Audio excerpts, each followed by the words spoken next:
10 સદભી સંઘ પ્રકરણ 07/1950ની આસપાસ યુની માં સુધારા સૂચવવા આવેલ રાધાકૃષ્ણન કમિશનના અહેવાલમાં મોર્ગનના એક પ્રકરણ, ગ્રામ વિદ્યાપીઠ તરફ અમારું ધ્યાન ખેંચાયું. એમાંના વિચારો અને સૂચવેલ યોજનાએ નાનાભાઈ અને મને બરાબર પકડમાં લીધા. મોર્ગન મોટા ઇજનેર અને ટેનેસી વેલી પુનઃનિર્માણ યોજનાના વડા હતા. તેમની એક કોલેજ પણ હતી. એક મૌલિક અને ફળદ્રુપ પ્રતિભાના એ પ્રકરણમાં દર્શન થયા. પછી તેમના ભવિષ્યનો સમાજ અને નાના વિકેન્દ્રિત સમાજ અંગેના પુસ્તકો વાંચ્યા. ગાંધીજીએ જે વિચારો દેશ પાસે મૂકેલા એક વિકેન્દ્રિત, પરસ્પરને ઓળખીને સમજતો સમાજ. તેમાં હરેક વ્યક્તિ અર્થપૂર્ણ જીવન જીવી શકે, એક વિશાળ યંત્રનું ચકરડું ન બની જાય, તેમાં સાચા સ્વરાજનો અનુભવ થાય. સ્વરાજ રાજકીય વસ્તુ નથી, તે તો એક સહકારી સમાજરચના માટે પ્રથમ પગથિયું છે. હરેક મોટો સંકુલ, અતિ પરસ્પરાવલંબી મહાયંત્રોદ્યોગી સમાજ અહિંસાને અનુકૂળ નથી તેમ સમજાયેલું. પણ મોર્ગનના ત્રણેય પુસ્તકોએ વૈજ્ઞાનિક પરિભાષામાં આ જ વાત અસરકારક રીતે પહેલી જ વાર અમને ઠસાવી. અમે ભારે પ્રભાવિત થયા. મોર્ગને ગ્રામ વિદ્યાપીઠના પ્રકરણમાં કહેલું કે આ કમિશનનું કાર્યક્ષેત્ર યુની માં સુધારા સૂચવવાનું છે, એટલે તેમાં યુની માં મૂળભૂત પલટો કરવાનું ન કહેવાય, પણ હિન્દુસ્તાનનું ઉચ્ચ શિક્ષણ તો મૂળભૂત પલટો માગે છે, તેના સૂચનરૂપે આ પ્રકરણ લખ્યું છે. અમે જ નહીં, ગુજરાતના બીજા ગાંધી વિચારકો કિશોરલાલભાઈ, નરહરિભાઈ, મગનભાઈ, જુગતરામભાઈ સૌનું ધ્યાન એ તરફ દોરવાયેલું. આમ પણ અમને આંબલામાં કામ કરતાં 15 વર્ષ તો થવા આવ્યા હતા. પહેલી 10 થી 11 ધોરણ સુધીનો અભ્યાસક્રમ અને તેને અમલમાં મૂકવાની પદ્ધતિ અમે તૈયાર કરી શક્યા હતા. તે મુજબની ઉત્તર બુનિયાદી શાળાઓ ફેલાઈ હતી. કેટલીય પ્રાથમિક શાળાઓ આ ઢબે ચાલતી હતી. આ બધા ઉત્તીર્ણ થતા વિદ્યાર્થીઓને કેટલીક કોલેજોમાં પ્રવેશ પણ અપાવ્યો હતો, પણ એ બધા અમને કહેતા કે કોલેજમાં ફાવતું નથી. આપણા વિચાર મુજબની ઉચ્ચ શિક્ષણની સંસ્થા હોવી જોઈએ. મોર્ગનના પુસ્તકે આ માગને વેગ આપ્યો. અમે એક નાનકડી સમિતિ નિમી જેમાં નાનાભાઈ, હું, નરહરિભાઈ, મગનભાઈ, જુગતરામભાઈ વગેરે હતા. કિશોરલાલભાઈનું માર્ગદર્શન તેને મળ્યું તે ભારે મોટો લાભ થયો હતો. આ સમિતિએ ગ્રામ વિદ્યાપીઠની ભૂમિકા અને કાર્યક્ષેત્ર અંગે અહેવાલ તૈયાર કરી પ્રગટ કર્યો, અને એના પહેલા શ્રીગણેશ અમારે માંડવા તેમ ઠરાવ્યું. આ વિદ્યાપીઠના ધ્યેય અંગે પહેલેથી જ સફાઈ રાખી કે, આ ગ્રામ વિદ્યાપીઠ ગામડાને આવશ્યક નેતાગીરી નિર્માણ કરવા માટે છે. ગામડાની પુનર્રચના માટે સારા ખેતીવિદો, સારા ગોવંશશાસ્ત્રના જાણકારો, સારા સહકાર વિજ્ઞાનના જ્ઞાનીઓ, સારા સ્થાનિક સ્વરાજના જાણકારો, સારા શિક્ષકો જોઈએ. આમ પંચવિધ કાર્યકરોની જરૂર છે, જે ગામ, તાલુકા અને જિલ્લામાં પણ કામ કરી શકે, દોરવણી આપી શકે, તેમનું જ્ઞાન પુસ્તકીયું ન રહે, તે વ્યવહારમાં ન ઉતરે તેટલું મહત્વાકાંક્ષી ન હોય, તે નગરોનું વિરોધી તો ન હોય, પણ નગરના સ્થાન પરત્વે સમજદાર હોય. આ ગ્રામનેતાગીરીની તાલીમ લીધેલા સરકારમાં પણ હોય, સરકાર બહાર પણ હોય. તેઓ માત્ર ટેકનિકલ જ્ઞાન મેળવીને નીકળેલા ન હોય, તેઓ નાગરિક છે જ. મુખ્યત્વે ગામડાના, નવી ગ્રામરચનાના નાયકો છે. ગામડામાં ખેતીગોપાલન જ નથી, તેમાં યુગયુગોથી વહી આવતો સાંસ્કૃતિક પ્રવાહ છે. તે પ્રવાહને જીવંત રાખવા, ચાલુ ઇતિહાસ, અર્થશાસ્ત્ર, સાહિત્ય, રાજકારણ તેણે ભણવા સમજવાના છે, એટલે તે આ વિષયોનો જાણકાર હોય, માત્ર ટેકનિકલ તદ્વિદ ન હોય. લોકભારતી ના સાહસની આ પહેલી વિશેષતા અમે ગણી, જેને પાછળથી સી.પી. સ્નોએ ટુ કલ્ચર્સ માં વણી છે.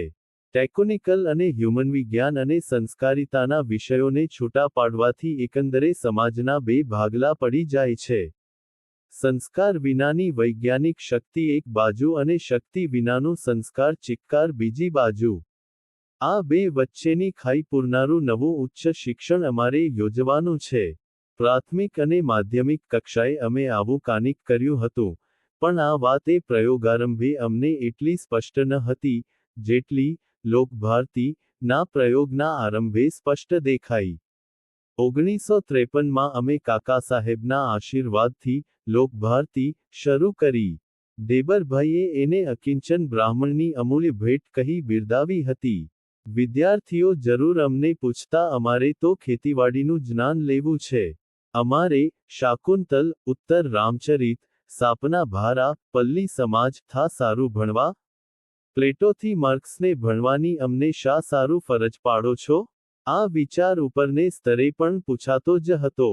ગુજરાત રાજ્ય સ્થપાયું હતું, અને હિતેન્દ્રભાઈ શિક્ષણ મંત્રી હતા. લોકભારતી ના ખેતી સ્નાતકોને રાજ્યની ખેતીવાડી કોલેજોના સ્નાતકોની સમકક્ષ ગણવાની વાત કરવા અમે ગયા હતા. ખેતીવાડી ખાતાના વડા શ્રી મગનભાઈ હતા. તેમણે કહ્યું કે, અમારી ખેતીવાડી કોલેજ જેટલું રસાયણ વિજ્ઞાન અને જંતુશાસ્ત્ર આ લોકોને શીખવાતું નથી. તેમને કેવી રીતે સમકક્ષતા આપવી? મેં તેમને સમજાવ્યું કે, ખેતી સ્નાતકો નથી જાણતા તેવું બીજું આ વિદ્યાર્થીઓ જાણે છે, તેનું શું? અને આ વિદ્યાર્થીઓ ખેતી સ્નાતકો છે તેવું કહેવા નથી માગતા, પણ તેની સમકક્ષ છે તેવું માગીએ છીએ. મગનભાઈ કહે, તો પછી અમારી જેમ જ ખેતી કોલેજ શરૂ કરો ને. આ બધી માથાકૂટ મટી જાય. હિતેન્દ્રભાઈ વચ્ચે પડી હસીને કહે, મગનભાઈ, એવું કરવું હોય તો એમણે અહીં આવવાની આપણને મળવાની જરૂર શું હોય? તે માટેનું ખોખું તો તૈયાર જ છે, પણ તેમનો હેતુ, ધ્યેય જુદા છે. અને છતાં તે ખેતીવિકાસ ગ્રામવિકાસને મળતા છે, એટલે સમકક્ષતાનો વિચાર કરવાનો છે. આ સ્પષ્ટતાથી છેવટે અમે મધ્યમ માર્ગ કાઢી શક્યા. ખેતી ખાતાના, વિસ્તરણના અને ખેતી વ્યવસ્થાના કે વિકાસ ઘટકોના ખેતી અધિકારીઓની જગ્યાઓ માટે, લોકભારતી ના ખેતી સ્નાતકોને સમકક્ષ ગણ્યા. અમને તો એટલાથી પણ સંતોષ હતો, પણ પ્રશ્નને યથાર્થ ખૂણેથી પકડવાની હિતેન્દ્રભાઈની શક્તિ મને ગમી. ત્યારે મને કલ્પનાય નહોતી કે એક દહાડો મારે તેમની આગેવાની નીચે ધારાસભામાં અને પ્રધાનમંડળમાં કામ કરવાનું આવશે.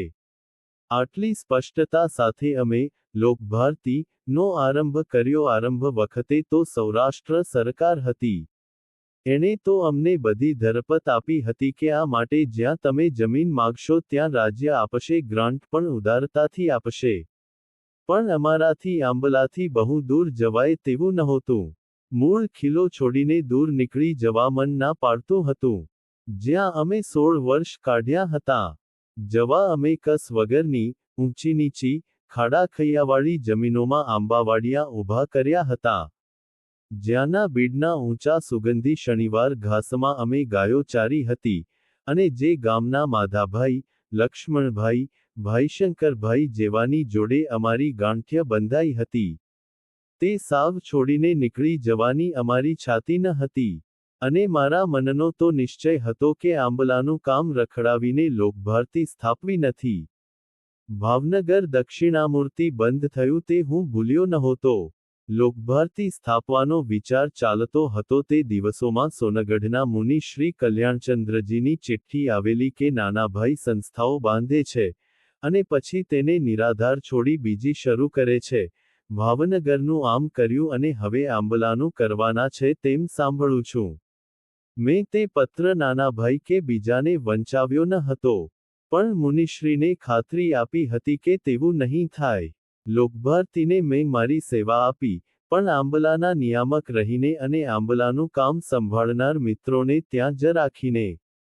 ભાઈશંકરભાઈ અમારા જૂના સાથીદાર, આંબલાના શ્રીગણેશ મંડાયા ત્યારના, આમ સરકારી શિક્ષક, હન્ટર ટ્રેનિંગ કોલેજનો ફાલ પણ અમારામાં સાકરની જેમ ભળી ખાદી પહેરે. અસ્પૃશ્યતા એ સમયે ગામડામાં જોરદાર છતાં તેમાંની પીછેહટ નહીં, પણ એમનું માન સાલસ સ્વભાવને કારણે. સારા કામમાં સાથે પણ નબળા કામ વખતે નોખા. પછી તો નિરીક્ષક પણ થયેલા. અમે સાંભળેલું કે સણોસરામાં પડતર જમીન ગોચરની છે.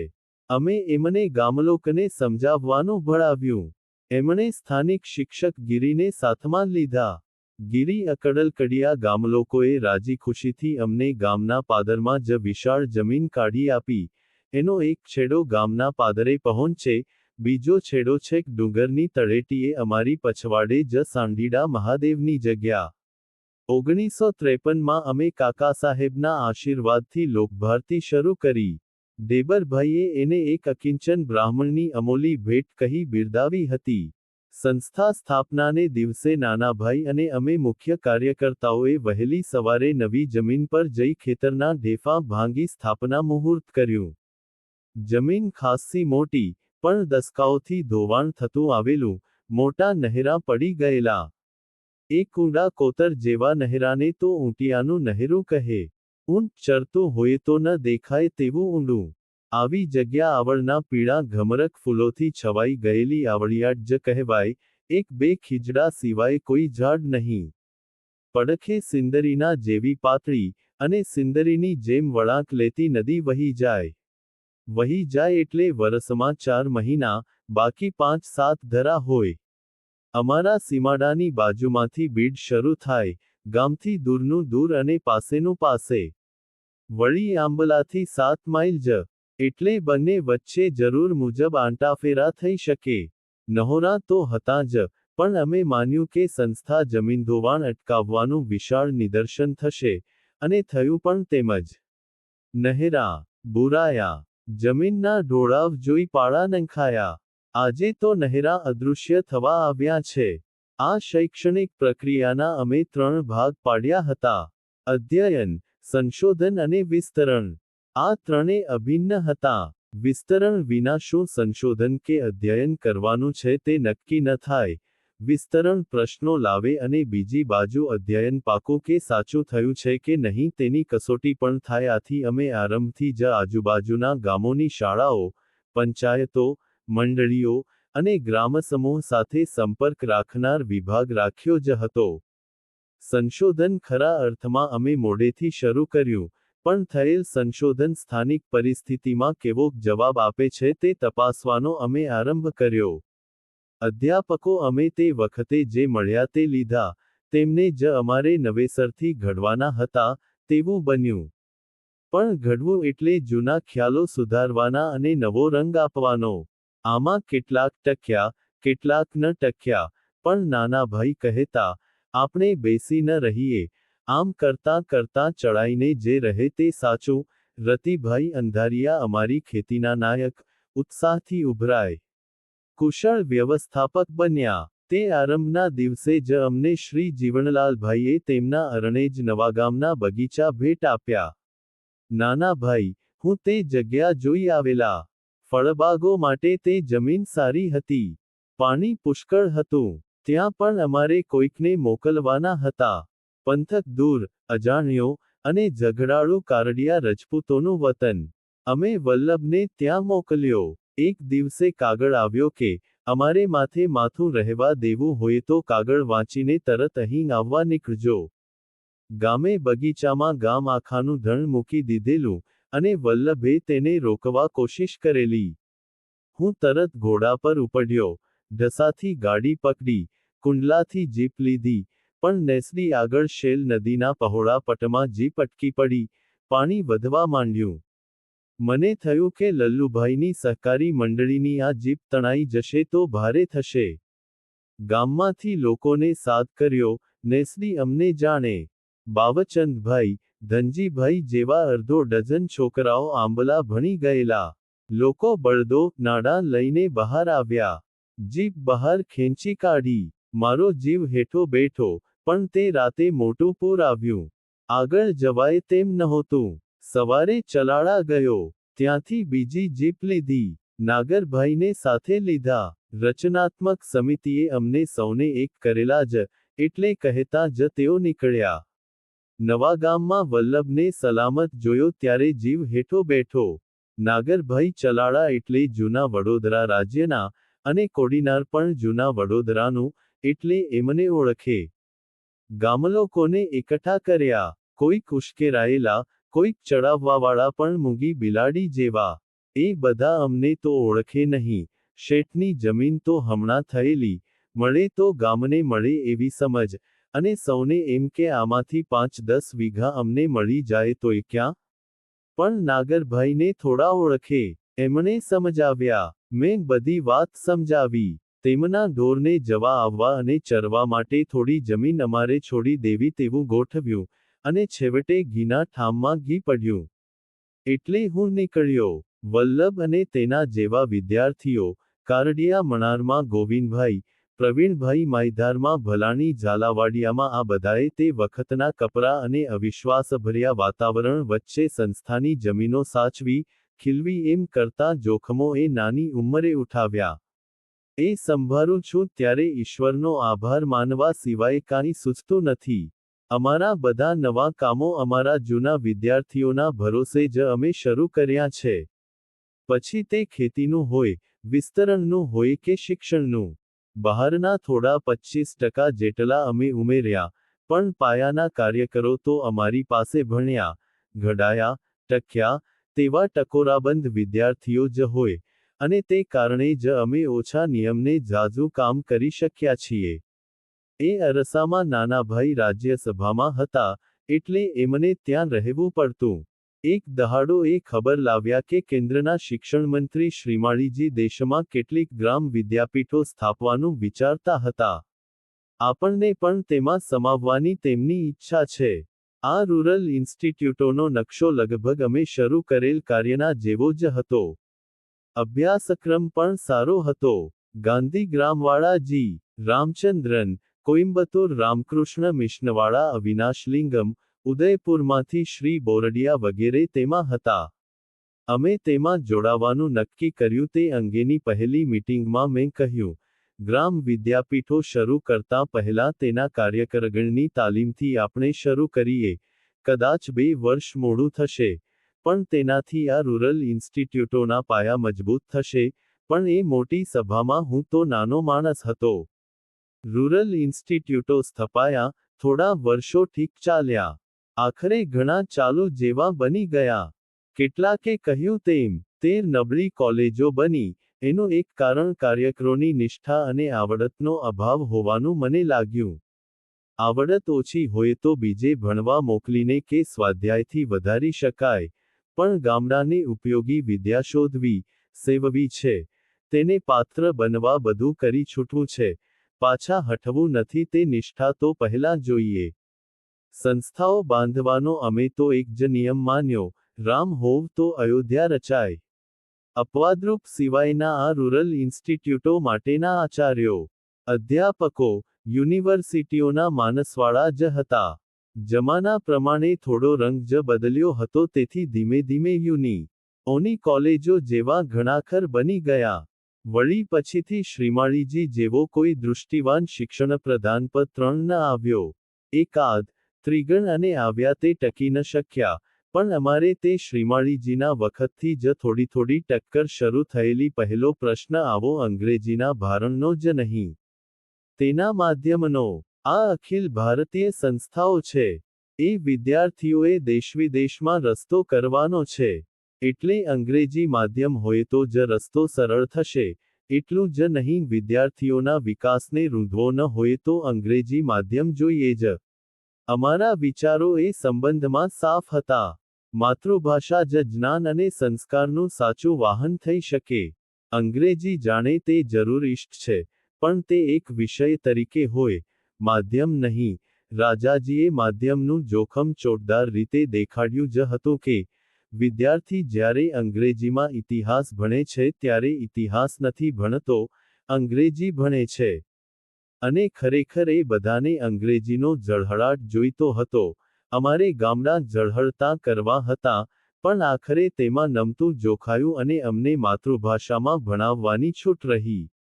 અંગ્રેજી માધ્યમનો પ્રશ્ન તો ઉકેલ્યો, પણ અંગ્રેજીનું ભારણ કે ધોરણ કેવું અને કેટલું હોવું જોઈએ તે પ્રશ્ન તો ઊભો જ રહ્યો. અંગ્રેજીને લાઇબ્રેરી લેંગ્વેજ તરીકે લેવી એટલે પોતાના વિષય અંગેનું જ્ઞાન મેળવવા જેટલું પરભાષાનું જ્ઞાન હોવું જોઈએ તેવો અમારો મત હતો. બાકીના સહુ અંગ્રેજીનું ઊંચું ધોરણ, બોલવાની પણ કુશળતા વગેરે માગતા હતા. અમારા વિદ્યાર્થીઓ અખિલ ભારતીય ધોરણે ઊંચા નંબરે પાસ થતા હતા. અમારા રોજિંદા કામમાં કોઈ અડચણો નહોતી. સાધન સામગ્રી, મકાનો માટે પૈસા પણ પૂરતા મળતા હતા, પણ પ્રશ્ન કોઈ વ્યવહારનો ન હતો. રાષ્ટ્રીય શિક્ષણના બુનિયાદી સવાલોમાંનો એક હતો. અંગ્રેજીની વગર હેતુની માયાજાળમાંથી ન છૂટે ત્યાં સુધી રાષ્ટ્રીય અસ્મિતા રૂંધાતી રહે. એનું કારણ એમની નજર ઉપર હતી, અમારી નીચે ગામડા તરફ હતી. અમારી રહેણીકરણી સાદી, અમારા મકાનો સાદા, અમારા છાત્રાવાસમાં ચારપાઈ ન હોય તે જોઈને તેમને નવાઈ લાગે. અમારું ખાવાનું તો તેમને રૂચે જ નહીં, ખાદીનો આગ્રહ સમજાય નહીં. પહેલી વાર આ ખાતાના ઉપસચીફ ડો. ભાણ આવ્યા ત્યારે નાનાભાઈને જોઈ ભારે નવાઈ પામેલા. આ માણસ રૂરલ ઇન્સ્ટિટ્યૂટના વડા. ટૂંકી પોતડી, ઉઘાડું બદન, માટીનું ઘર. મારા ઘસાઈ ગયેલા ચંપલ જોઈને કદાચ ચક્કર આવત, કારણ કે હું તો નાનાભાઈ જેવું અંગ્રેજી પણ બોલી શકતો નહોતો, એમના જેવો બુદ્ધિવૈભવ પણ ન હતો. એટલે થોડા વરસ પછી અમારે છૂટા પડવાનો નિર્ણય લેવો પડ્યો. એમાં મુશ્કેલીઓ હતી. સૌથી વધારે તો ગ્રાન્ટની મધ્યસ્થ સરકાર જેટલી સહેલાઈથી, જેટલી મબલક ગ્રાન્ટ આપી શકે તેટલી મબલક ગ્રાન્ટ આપવાનું ગુજરાત સરકારથી તો ન જ બને. લોકભારતી મધ્યસ્થ સરકારની સાથે જોડાયેલું હતું તે અરસામાં અમારા 2 કાર્યકરો 1 વરસ માટે વિશેષ અભ્યાસ અર્થે અમેરિકા બોરિયા કોલેજમાં જઈ આવ્યા. આ ગજું ગુજરાત સરકારનું તો ન જ હોય, પણ નાણાંથી આદર્શો જોવાય નહીં. અમે છૂટા પડ્યા, અને મૂળ જેમ સૌરાષ્ટ્ર સરકાર માંટ આપતી હતી તેમ મુંબઈ ગુજરાતમાં ચાલુ રહ્યું. આ માટે અમે તે વખતની સરકારના ઋણી ગણાઈએ. લોકભારતીનો આરંભ થયો અને થોડા મહિના પછી મને અનિદ્રાનો રોગ વળગ્યો. રાતના 12-1 વાગ્યા સુધી ઊંઘ ન આવે.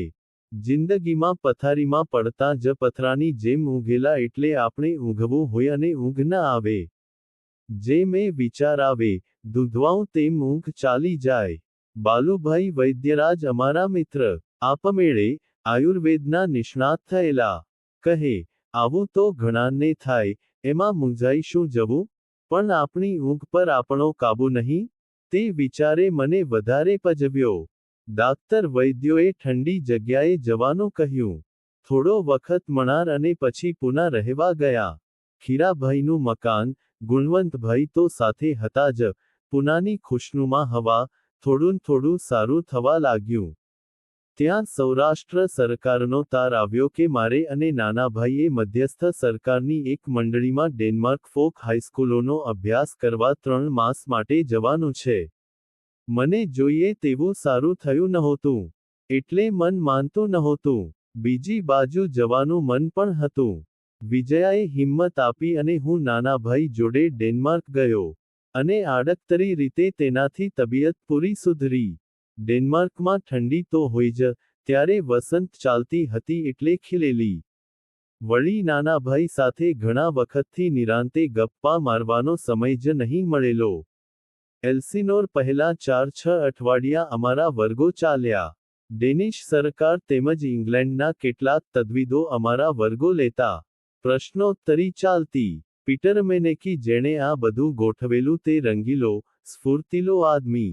65 વર્ષની ઉંમરે પણ નાચે. અમે તો 45એ પહોંચેલા નહીં છતાં ગાતા નાચતા શરમ થાય. જઈએ તો તાલ પણ ખોટો જ પડે.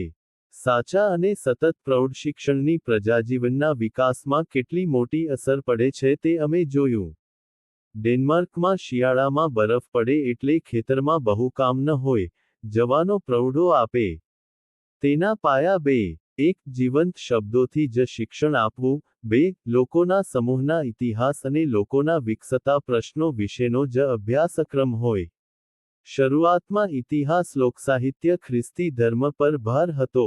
ધીમે ધીમે વ્યાયામ, આરોગ્ય, ગોપાલન, ડુક્કર, મરઘા ઉછેર જેવા વિષયો ઉમેરાયા. છાત્રાવાસ તો હોય જ. સરકાર આ બધાને ખાધાખોરાકીમાં મદદગાર થાય. શિક્ષણ ફી પણ આપે. આ લોકશાળાના મકાનો પૂરતી સગવડોવાળા, અને પૂરતા હવા પ્રકાશ ગરમીવાળા. પુસ્તકાલયો ક્રીડાંગણો મજાના. પરીક્ષા જેવું નહીં. ગ્રન્ટવિંગા હિલચાલનો આરંભ કરનાર. તેના એક સાથીદારે કહેલું કે પાઇપલાઇન નાખવી હોય તો ક્યાં નાખી છે તેના નિશાન રાખવા પડે, પણ વાવેતરની લાઇન માટે નિશાન ન રાખવા પડે. વરસાદ પડતા જ તે તો ઉગી નીકળે, જીવંત શબ્દ ઉગી નીકળશે, કસોટીઓની જરૂર નહીં. પણ આ ફોક સ્કૂલોએ પ્રજાજીવનને વિવિધ ક્ષેત્રોમાં નેતાગીરી પૂરી પાડી. તે વખતે ત્યાંની ધારાસભામાં ત્રીજા ભાગ ઉપરના સભ્યો આવી કોઈને કોઈ લોકશાળાઓમાં ભણેલા હતા. પણ ડેનમાર્કનું પ્રૌઢ શિક્ષણ માત્ર ફોક સ્કૂલોમાં જ સમાપ્ત નહોતું થતું. શિયાળાના 4-5 મહિના ગામેગામ રાત્રિ શાળાઓ, દિવસની શાળાઓ ચાલે, તેમાં મોટર ચલાવવાથી માંડી છેક ખગોળવિદ્યા સુધીના વિષયો શીખવાય. શીખવવાની વ્યવસ્થા પણ સાવ સહેલી. રાજ્યનું શિક્ષણ ખાતું દર વર્ષે નાગરિકોએ જાણવા જેવા વિષયોની યાદી બહાર પાડે. એમાં અણુશક્તિ વિદ્યા હોય, ભારતીય સંસ્કૃતિ પણ હોય. આમાંના કોઈ પણ વિષયનો જાણકાર જો 10-12 વિદ્યાર્થીને આકર્ષી, નિયત કલાકો ભણાવી શકે, તેવું રાજ્યને જણાવે એટલે રાજ્ય તેને નિયત રકમ ચૂકવી દે. કોઈ એસ, સી, બી, એડ, બી, એ ની જરૂર નહીં.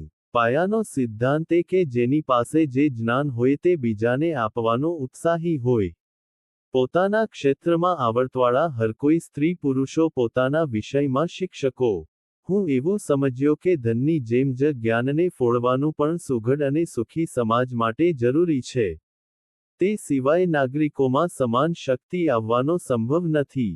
શક્તિની સમાનતા અને જ્ઞાનના વૈવિધ્ય વિના સ્વતંત્રતાનો અનુભવ પણ શક્ય નથી. ડેનમાર્કના પોણા 3 મહિનાના પ્રવાસે મને ઘણું શીખવ્યું. મને પહેલી વાર પ્રત્યક્ષ જોવા મળ્યું કે યંત્રીકરણ મોટા પાયા પર મહાકાય જ હોવું જોઈએ તેવું નથી. મોટા ભાગના ઉદ્યોગો 10-20 માણસો દ્વારા જ ત્યાં ચાલતા હતા, તેમાં પણ અર્ધ ઉપરાંત તો કુટુંબના માણસો હોય. આ નાના ઉદ્યોગો મોટે ભાગે સહકારી ઢબે જ ચાલતા હતા. કેન્દ્રીકરણ નહીં, શોષણ નહીં, છતાં યંત્રોનો લાભ ખરો. યંત્રીકરણ એટલે ઊંચા ભૂંગળા, ગીચ વસ્તી, ગંદવાડ, એકવિધતા, સરૂપતાનો અભાવ આવા ખ્યાલો મારા મનમાં હતા. 1953માં લંડનમાં પેસતા જ જોયું કે ત્યાં અતિ ઊંચા મકાનો ન હતા, ઘણા તો અલગ એકાંતને જાળવી રાખનારા હતા. લંડનની બજારોમાં ઘણી દુકાનોમાં ગુલાબના ગુચ્છા જોઈને તો હું નવાઈ પામ્યો, પણ એલ્સિનોરના સ્ટેશને એન્જિન ઊભું રહે ત્યાં ખીલેલા ફૂલોનો માનવો જોતાં તો મારા આશ્ચર્યની અવધિ જ ન રહી. યંત્રીકરણ એટલે સૌંદર્યનો નાશ, તેવો મારો સંસ્કાર પણ ગેરસમજવાળો હતો તેવી પ્રતીતિ થઈ. ડેનમાર્ક એટલે પ્રમુખતઃ ડેરી, દૂધ ઉત્પાદન પર વિકસેલો સમાજ. ત્યાંની શાંત, ચમકતી ચામડીવાળી, દૂધે લચી પડેલા આવવાળી લાલ ડેનિશ ગાયોના ધણના ધણ જોઈને મને એ સાચું ગોકુળ લાગતું. એકવાર એક ડેનિશ ગૃહસ્થને મેં કહ્યું, તમારે ત્યાં કારખાના નથી? કોણે કહ્યું? મારે તો 10 કારખાના છે, ચાલો બતાવું. મને નવાઈ તો લાગી. તેને ઘેર ગયો એટલે ગમાણમાં શાંતિથી ઘાસ ચાવતી ગાયો બતાવીને કહે, આ મારા 10 કારખાના. મી. પંચોલી, કારખાનું એટલે શું? મને મૂંગો રહેલો જોઈને કહે, કાચા માલમાંથી પાકો માલ બનાવે તે કારખાનું. આ મારી ગાયો ઘાસ ખાઈને દૂધ જેવો પોષક પાકો માલ આપે છે, તે કારખાના જ છે ને. હું છક થઈ ગયો તે ખેડૂતની અકબંધ સમજણ પર. આપણે ત્યાં ગોકુળના ગીત ગવાય છે, પણ ગાયો મરતી, ઘસાતી જાય છે. ગાય વિનાના ગીતો, તારા વિનાના અંધારાભર્યા આકાશ જેવા. ડેનમાર્કમાં મને ત્રીજી શીખ મળી તે કલ્યાણ રાજ્યના પ્રત્યક્ષ દર્શનની.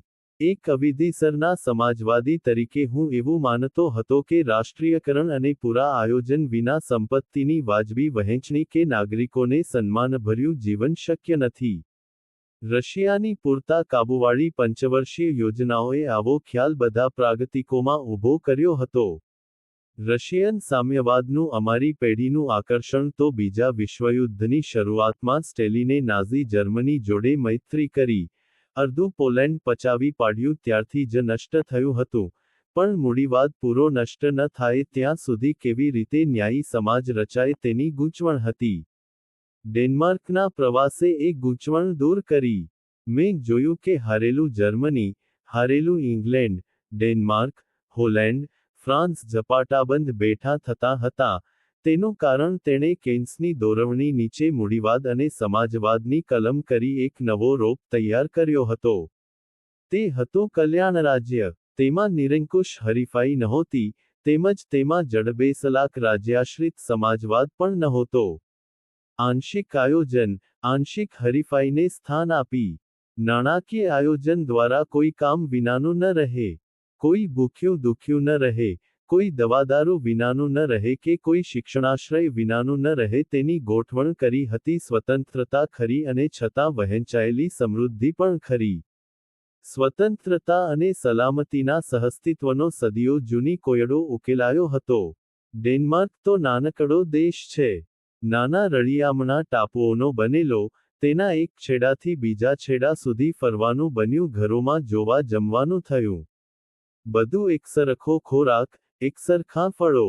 હા, ફેર દારૂમાં કોઈને ત્યાં કિંમતી દારૂ હોય તો કોઈને ત્યાં સાદો બિયર હોય. કપડાં લત્તા પણ સરખા જ. ભાગ્યે જ આપણે ઓળખી શકીએ કે આ મજૂર છે, ને આ ખેડૂત કે વેપારી. સાંજે હોટેલમાં એકઠા મળેલા સ્ત્રી પુરુષોમાં આપણે વસ્ત્રો પરથી ઊંચ નીચપણું ન જોઈ શકીએ. અને આપણા ચોરામાં, કપડાં પરથી બધા કોણ છે તે ઓળખાઈ જાય. એ વખતે હિન્દુસ્તાનમાં ભૂદાનનું આંદોલન જોરશોરથી શરૂ થયેલું. સંપત્તિ સમાજની છે, તેમાં સહુને વાજબી હિસ્સો મળવો જોઈએ, તે વિચારના ફેલાવામાં એ આંદોલનનું ઐતિહાસિક મહત્વ ઉઘાડું હતું. એકવાર એક ખેડૂતને ત્યાં અમે મહેમાન હતા. 40 થી 50 એકરનો માલિક હતો. તેની આવક જાવક વિશે, તેની ખેતીવાડી ગાયો વિશે વાતો થઈ. પછી મેં પૂછ્યું, તમારા સાથીઓ જમીન કેમ નથી માગતા? અમારે ત્યાં ભૂદાન આંદોલન ચાલે છે. ખેડૂત કહે, તમે જ પૂછજોને, બાજુના ઘરમાં જ રહે છે. તે અમને પેલા સાથીના ઘેર મૂકી ગયો. મજાનું 2 માળનું ઘર હતું. ઘરમાં 1-2 તૈલચિત્રો હતા. ખાસ તો ગોથેનું હાઉસ મેં ત્યાં જોયું હતું, તે યાદ રહી ગયું છે. ચા પીતા પીતા મેં પૂછ્યું, તમે અહીં જમીન શા માટે નથી માગતા? ખેડૂતનો સાથી કહે, તમે મારા શેઠની ચોખ્ખી આવક કેટલી છે તે જાણ્યું? મેં આંકડો આપ્યો, એટલે કહે, મને એના કરતાં વર્ષે દહાડે 8,000 ઓછા મળે છે. પણ એને કેટલી ઉપાધિ, કેટલી જવાબદારી. હું તો 5 વાગ્યે નવરો, પછી બોલાવે તો કલાકના 15 ક્રાઉન લઉં. રાત્રે તેણે બધું સાચવવાનું. ઉનાળામાં હું 2-3 અઠવાડિયા મારી વહુ જોડે દરિયે જાઉં, તેને વિચાર કરવો પડે. હવે આટલી વધારે કમાણી માટે માલિક થવાની ઝંઝટ કોણ કરે? મને ઘર મળે છે, લહેરથી કામ કરું છું, વળી જમીન શું કરવી છે? તેને અભ્યાસ પૂછ્યો તો કહે, 8 ભણીને કામે ચડી ગયો. ભણીને કાંઈ બહુ ફેર ન પડત. મારો એક ભાઈબંધ શિક્ષક થયો, એટલે 11 ધોરણ ઉપરાંત 2 વર્ષ પ્રાથમિક શિક્ષક થવામાં જવાના 5 વર્ષની કમાણી ગઈ, અને તે પછી આજે મારા કરતાં વર્ષે દહાડે 5-1 હજાર વધારે રડે છે. બહુ ફેર નથી, બહુ ફેર નથી, તે આવા સમાજનું મહત્વ. સામાજિક સેવાની માહિતી આપતા અધિકારીએ કહ્યું, અમુકથી ઓછી આવકવાળાના કુટુંબની સ્ત્રીને દિવસો રહે ત્યારથી દૂધ ફળના રસની બાટલીઓ ઘેર પહોંચાડે. કોઈ કામ વગરનો હોય તેને કામ ન આપી શકે તો ચાલુ દર કરતાં 30% ઓછા દરે બેકારી ભથ્થું આપે, અને તે રકમ ગામ, જિલ્લા અને રાજ્ય સ્તરે વહેંચાઈ જાય. માંદાને તો તેની સારવાર કે દવાની ચિંતા જ નહીં. પણ આ બધું ત્યારે જ શક્ય બન્યું કે જ્યારે આવકની ઊંચી અને નીચી મર્યાદા બાંધી. ઊંચી આવકવાળા પાસેથી કરવેરા દ્વારા વધારાની આવક લીધી, અને નીચી આવકવાળાને મદદરૂપ થવામાં તે વાપરી. આ મર્યાદા મારા ખ્યાલ મુજબ એ વખતે પહેલી 10ની હતી. આણે મારી ગાંધી વિચારની ક્ષિતિજો વધારી. યંત્ર અને ગાંધી આયોજનને અનિવાર્ય વિરોધ છે તેવો ભ્રમ ટાળવામાં મદદ કરી. પાછળથી મીડિયમ, એપ્રોપ્રિએટ ટેકનોલોજીનો ખ્યાલ, સ્મોલ ઇઝ બ્યુટીફુલ, વાળા શુમાખરે મૂક્યો તે સમજવામાં આ અનુભવ મદદગાર થયો. જોકે આ પછી પણ અંબર ચરખાને વીજળી મૂકવાનું હજુ કોઈએ હિંમતપૂર્વક કર્યું નથી. એથી મિલોને કોઈ વિકેન્દ્રિત યંત્ર ઉદ્યોગ હરીફ મળ્યો નથી. ઘણા ઉદ્યોગોમાં આ વિચારને પોષક એટલું જ બહોળું ક્ષેત્ર હજુ પડ્યું છે. જો એમ કરવામાં આવે તો મોટા યંત્રોદ્યોગો પરનો આધાર ઓછો થાય, અને હાથોદ્યોગો રાજ્યની આજની સબસિડીના આશ્રયમાંથી છૂટે.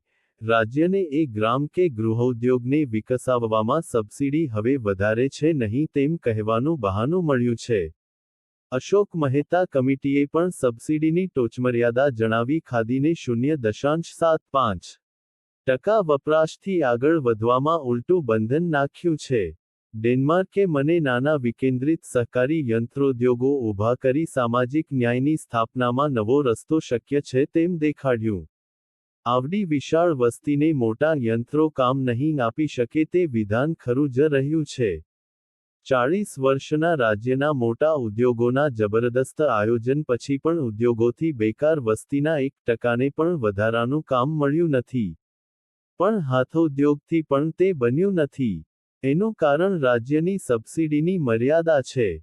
જોકે Japan, Switzerland, Denmark, Norway, Sweden જેમ ગૃહોદ્યોગોમાં વીજળીની મદદ લેવાય, કારીગરીની કક્ષા ઊંચી લવાય તો તેના ફેલાવાને વધારે અવકાશ મળે, અને બેકારી ઘટે, જીવનધોરણ ઊંચું આવે. કરોડોને માટે તો હજયે હાડચામ એકઠા રાખવાની જ આ અર્થરચના છે.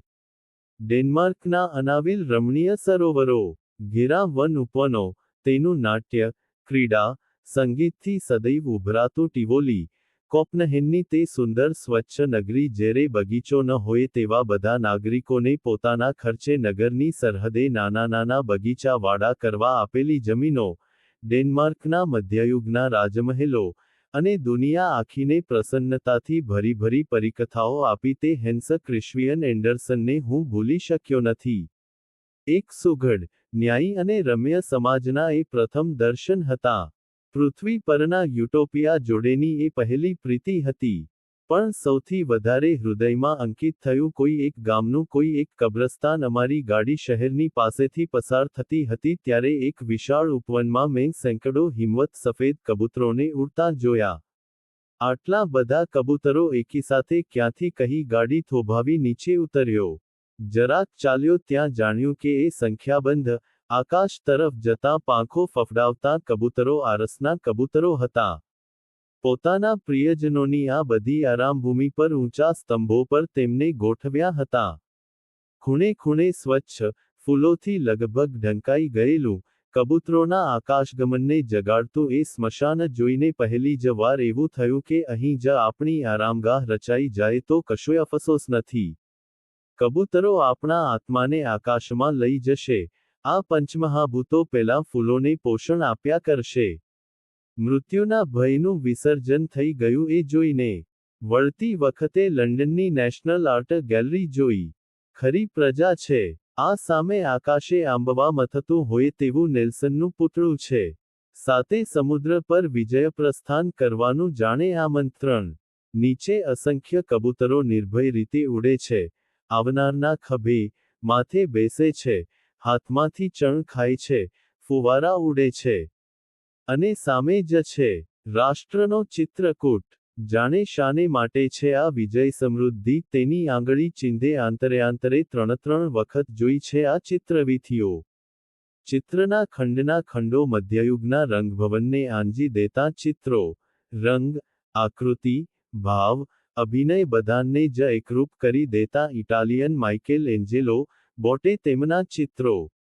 દરિયાની હવા, ધૂંધળો પ્રકાશ, વર્ષાની ઝરમર, મોજાંનો ઉછળાટ, ઘૂઘવાટ, સમુદ્રવાહિનીના પારાવારના વળાંકો, અમળાઈ જતા સેઢો ડોલતા કુવાથંભો, પછડાતા ઊંચે ઉડતા જહાજોની એક સ્વતંત્ર દુનિયામાં લઈ જતા ટર્નરના હમણાં જાણે જાગી જાગી ઉઠશે તેવા ચિત્રો.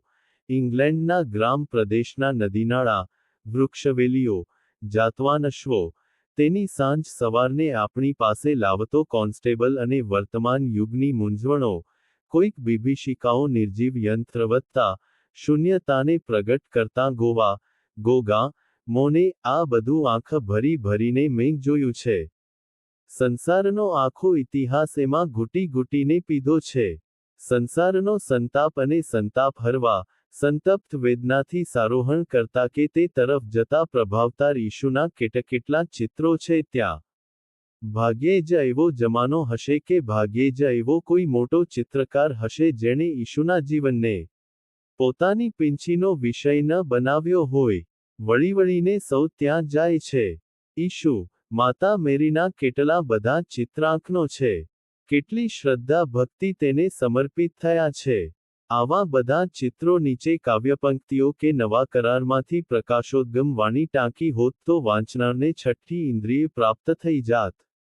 યુરોપિયન સંસ્કૃતિ, ગ્રીકોની બુદ્ધિનિષ્ઠા, રોમન કાયદો અને ખ્રિસ્તી ધર્મે ઉપદેશેલા બંધુભાવ પર પોષાય છે.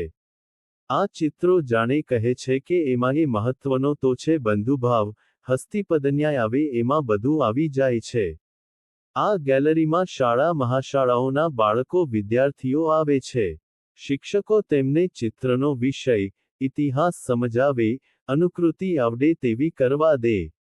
ચિત્રકળાના અભ્યાસીઓ આવે, ચિત્રની પ્રતિકૃતિઓ લે, તેને મૂળ સાથે સરખાવે, તેનો ઇતિહાસ તેનો રંગરેખાનો કસબ સમજે.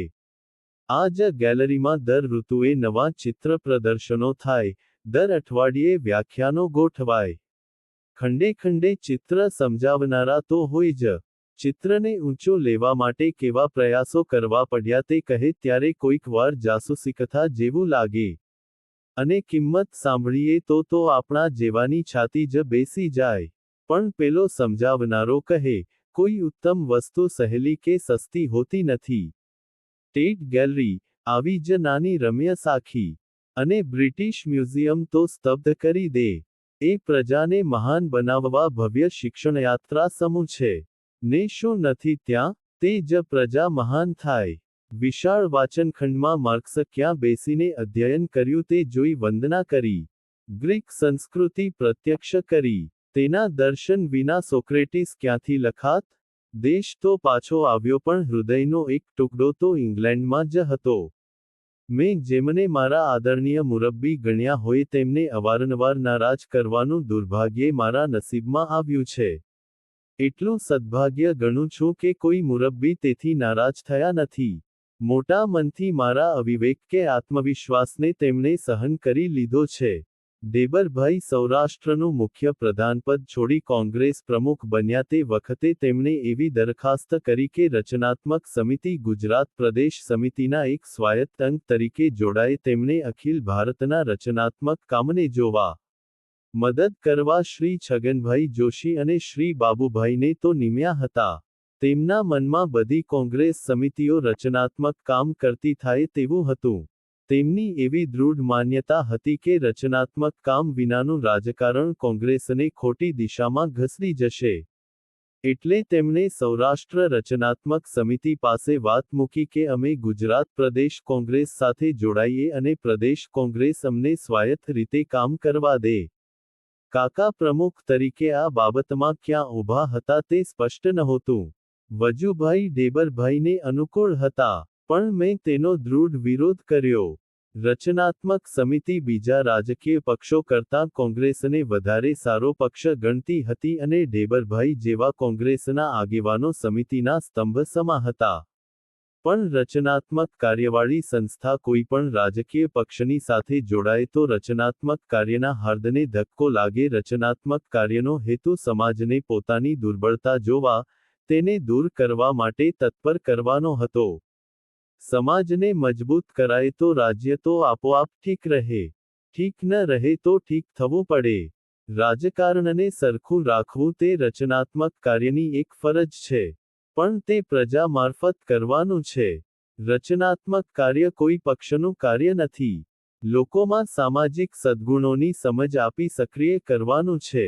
આ સક્રિયતાના કામને જો એક પક્ષ સાથે જોડાય તો તેનો પ્રભાવ થશે, ખંડિત થશે, અને પછી બધા પક્ષો પોતાનો રચનાત્મક કાર્યની શાખાઓ શરૂ કરશે. સમાજવાદી રચનાત્મક કાર્ય, હિન્દુ મહાસભાવાદી રચનાત્મક કાર્ય વગેરે તો પછી ગાંધીજીનું રચનાત્મક કાર્ય નહીં રહે. રાજ્યો બદલાયા કરશે, પક્ષો પણ બદલાયા કરશે, પણ રચનાત્મક કાર્ય તો ચાલુ જ રહેશે. કોંગ્રેસ પક્ષ આવા રચનાત્મક કાર્યને અનુકૂળ છે, એટલે આપણે ચૂંટણી વખતે તેને મત આપવાનું કહી શકીએ, કરીએ જ છીએ. પ્રજાને સમય સમય પર માર્ગદર્શન આપવાની આપણી ફરજ છે જ. પણ એ તો જ્યાં સુધી કોંગ્રેસ પક્ષ ગાંધી વિચારને પોતાનું અંતિમ ધ્યેય કે મહત્વનો કાર્યક્રમ ગણે છે ત્યાં સુધી.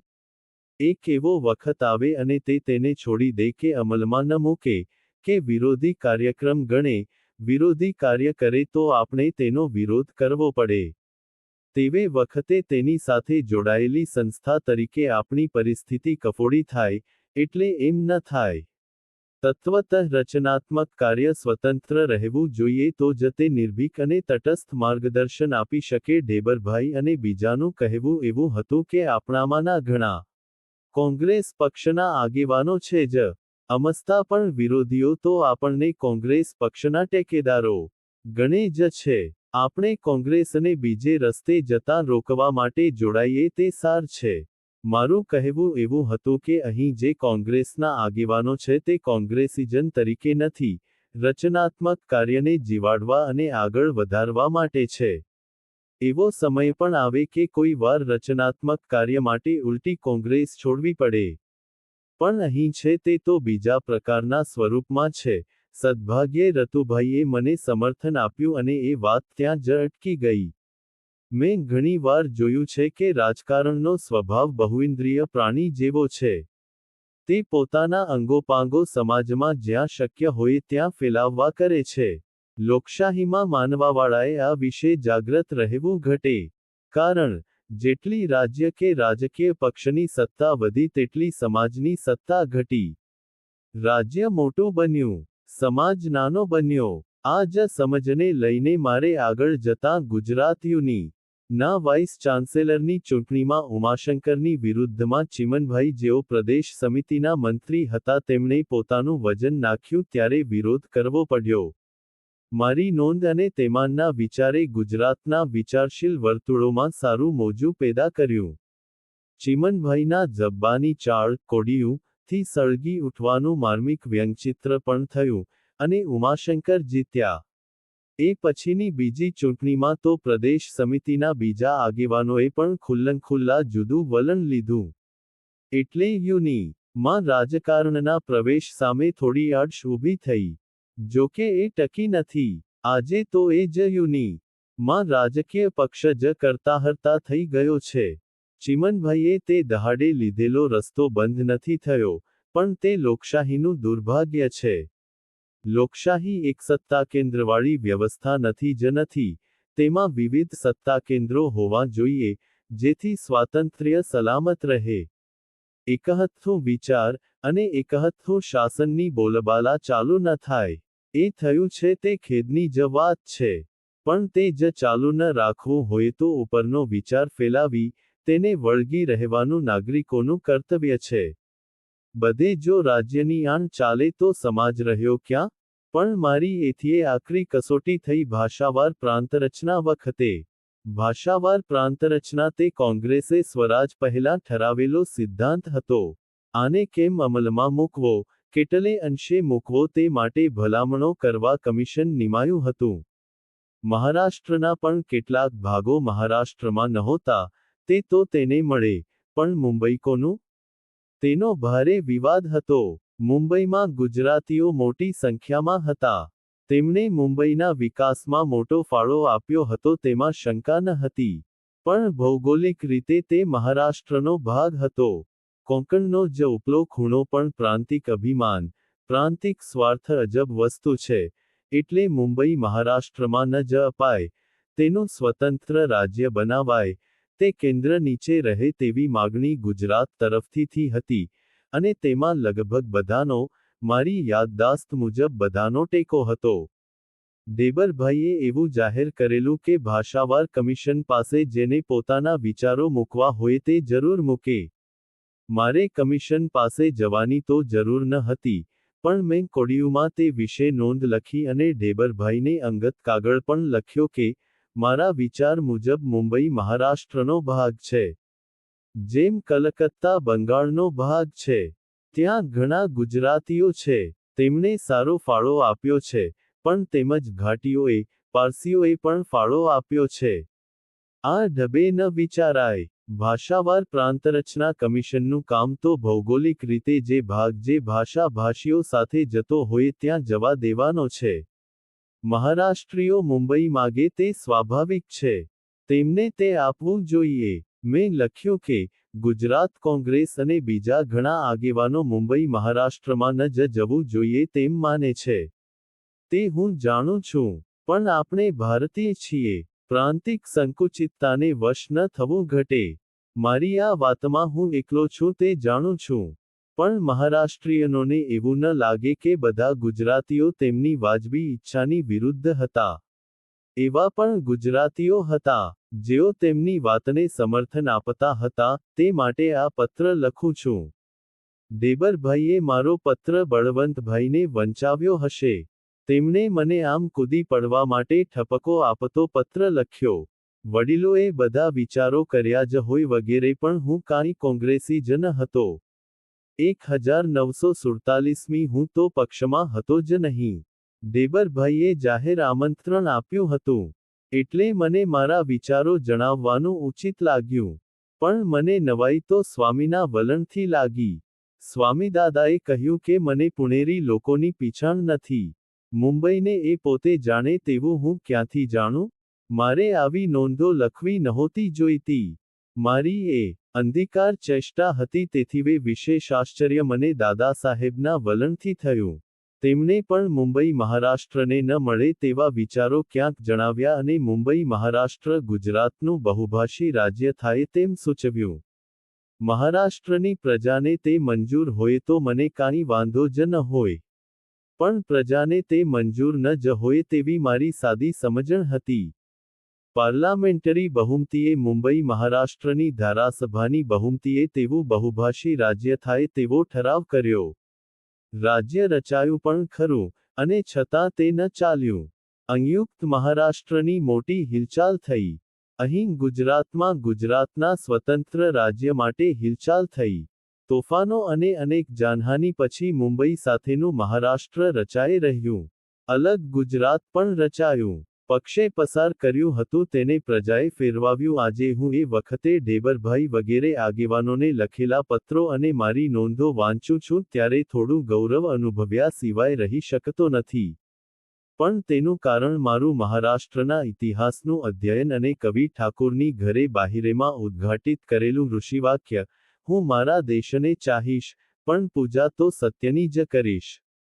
તે છે. મને એમ પણ થાય છે રાજનૈતિક અગ્રણીઓ થોડો વધુ ઇતિહાસ, થોડું વધુ સાહિત્ય વાંચતા હોય તો કેટલાય અનર્થોમાંથી બચી જવાય. પણ મારે એ કહેવું જોઈએ કે આ વડીલોની મારા પ્રત્યેની લાગણી આ પછી પણ યથાવત જ રહી.